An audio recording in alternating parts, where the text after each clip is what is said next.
მოდი საიდუმლოდ გითხრა, მოდი საიდუმლოდ გითხრა.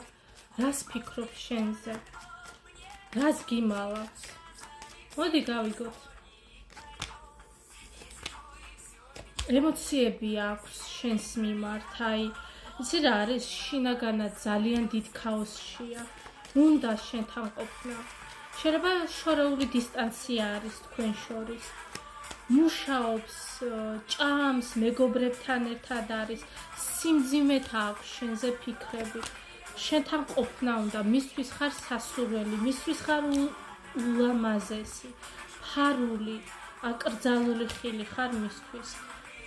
მაგრამ აი არჩევანის გაკეთება უნდა ამ ადამიანს, რომ მოვიდეს შენთან, დაგირეკოს, მოგწეროს, გითხრას, რამდენად ძვირფასი ხარ მისთვის, რომ აღარ შეუძლია უკვე შენს გარეშე ყოფნა.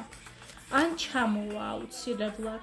ორჭოფობდა ძალიან დიდი ხნის მანძილზე, მაგრამ წამოვა ეს ადამიანი და დაგიმტკიცებს, რომ მისთვის უზომოდ ძვირფასი ხარ, რომ ის უნდა იყოს შენი და შენ უნდა იყო მისი. აბა შედის წარმატებები.